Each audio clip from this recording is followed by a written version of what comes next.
ओम श्री गणेशाय नमः। ओम नमः शिवाय। दर्शक मित्रों, सभी को जय श्री राम। आइए हम जून 2024 कर्क राशि वालों के लिए कैसा रहेगा, हम आइए जानते हैं। कर्क राशि वालों के लिए ग्रह की स्थिति क्या रहने वाली है। तो तीसरे घर के अंदर, पराक्रम घर के अंदर केतु भ्रमण करेगा कन्या राशि के अंदर। अष्टम स्थान के अंदर शनि गोचर कर रहा है अपनी स्वराशि के अंदर। नवम स्थान के अंदर राहु, दसम स्थान के अंदर मंगल स्वग्रही होकर, आय स्थान के अंदर सूर्य, बुध, गुरु और शुक्र, ये चार ग्रहों की युति है।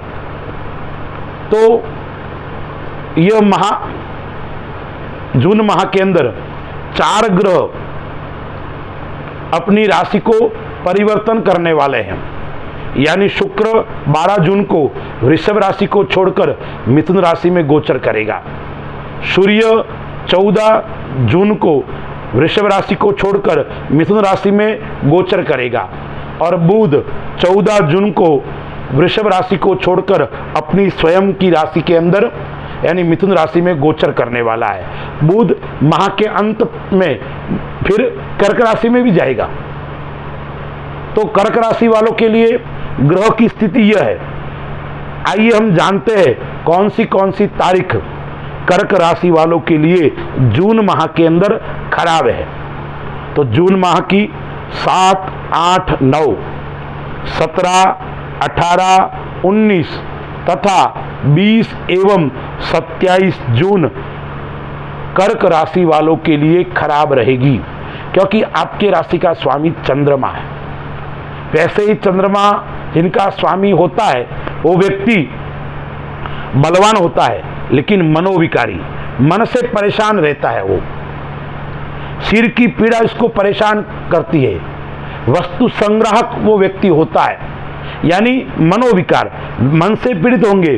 और इन तारीखों में चंद्रमा और आपका कमजोर होगा तो आप और परेशान रहेंगे, आप और चिंतित रहेंगे, आप और व्याकुल रहेंगे। इसलिए इन तारीखों में आपको विशेष ध्यान रखने की आवश्यकता है।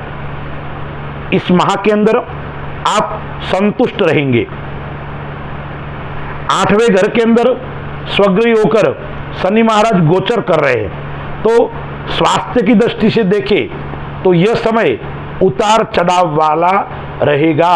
स्वास्थ्य से थोड़े जरूर आप चिंतित रहेंगे, लेकिन चिंता करने की आवश्यकता आपको नहीं है।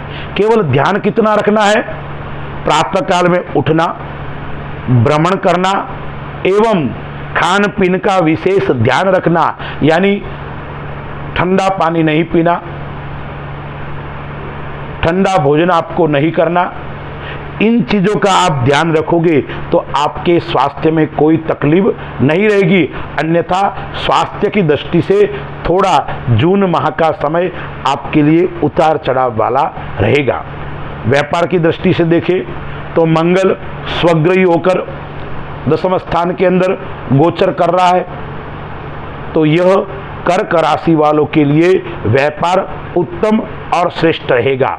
यदि कर्क राशि वाले व्यक्ति नौकरी करते हैं, व्यापार करते हैं, तो उनको प्रगति की प्राप्ति होगी। यानी उत्तम राजयोग कह सकते हैं या उत्तम पद की प्राप्ति होगी। यानी आप नौकरी के अंदर आपको प्रमोशन मिल सकता है, व्यापार के अंदर आपको नए काम का योग मिलेगा। आपने सोचा नहीं होगा वो काम होगा आपका।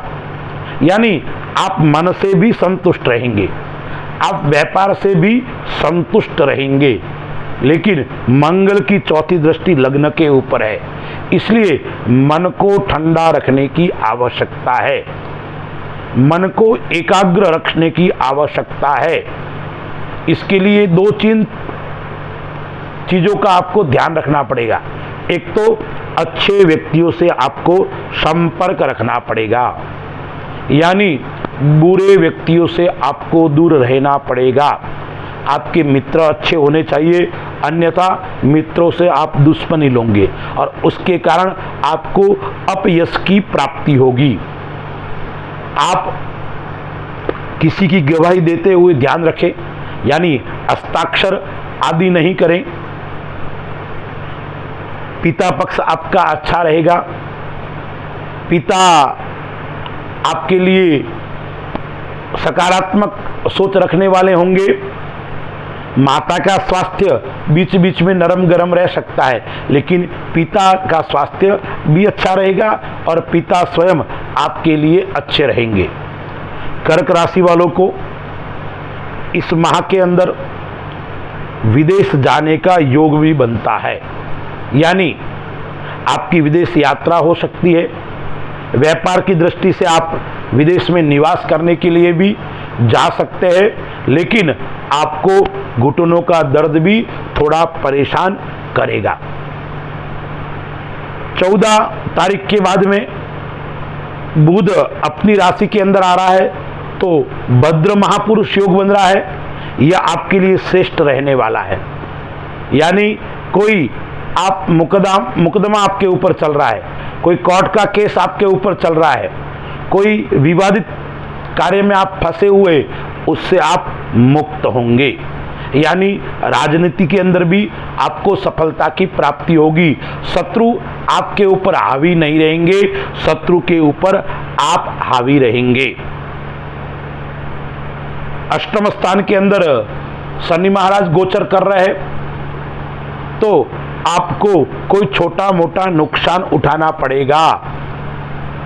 आकस्मिक धन प्राप्ति का यदि आप प्रयत्न कर रहे हो तो भी आपको नुकसान उठाना पड़ सकता है। यानी शेयर मार्केट का कार्य करते हो, सट्टे बाजार का आप काम करते हो, तो आपको सावधानी पूर्वक करना है। आप लोन का कार्य करते हो तो आपको लोन देते वक्त ध्यान रखना है और कुछ बातों को आपको सचेत रहकर किसी व्यक्ति को लोन देना है, अन्यथा वो पैसा आपका डूब सकता है। नेत्र से आप थोड़े जरे परेशान रह सकते हैं, लेकिन आपको अपने जीवन साथी उससे थोड़ा मनमुटाव जरूर रहेगा। जीवन साथी के साथ में आपकी अनबन बढ़ सकती है, इसलिए आपको मौन रहने की आवश्यकता है। कर्क राशि का स्वामी चंद्रमा है। कर्क राशि के जो विद्यार्थी है उनके लिए यह समय मध्यम है, यानी इस समय में आप यदि लापरवाह रहे तो आपको नुकसान उठाना पड़ सकता है। यदि आप सचेत रहे और अच्छी मेहनत करोगे तो आपको सफलता की प्राप्ति होगी। 14 तारीख के बाद में सूर्य, बुध और शुक्र आएगा, वो आपको क्रोध दिलाएगा, यानी आप बेवजह बकबक करोगे, ज्यादा बोलोगे, और सूर्य के कारण बुध और शुक्र प्रभावित हो जाएंगे, तो सकारात्मक ऊर्जा दोनों ग्रह की कम होने वाली है। तो वो 12वें घर में होते हुए भी अपना स्वयं का अस्तित्व कम रखेंगे, इसलिए आप थोड़े व्यथित रहेंगे, आप थोड़े चिंतित रहेंगे, आप थोड़े परेशान भी रहेंगे, लेकिन आपको परिश्रम करना पड़ेगा। यदि आप परिश्रम करोगे तो आपको सफलता की प्राप्ति होगी, क्योंकि व्यापार स्थान आपका अच्छा है, नौकरी का स्थान आपका अच्छा है।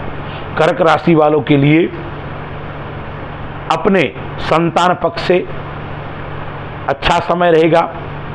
संतान के आपको शुभ समाचार मिलेंगे।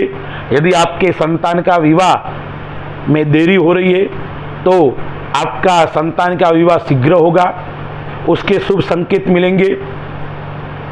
लेकिन आपको इस माह के अंदर भगवान शिव का पूजन करना है।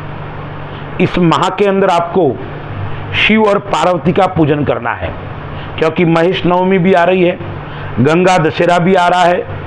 भगवान शिव ने अपने मस्तक पे गंगा को धारण किया है, तो आप भी गंगा की तरह शीतल रहते हुए यदि शिव का पूजन करोगे तो आपको शीतलता की प्राप्ति होगी, आपको सफलता की भी प्राप्ति होगी और नए कार्य आपको प्राप्त होंगे। इसलिए कर्क राशि वालों को भगवान शिव का पूजन करना है।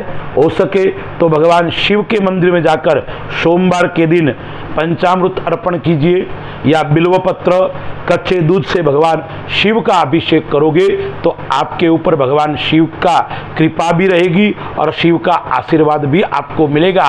और जिसके ऊपर शिव का आशीर्वाद होता है उसको सभी प्रकार की सफलता की प्राप्ति होती है। अस्तु। जय श्री राम।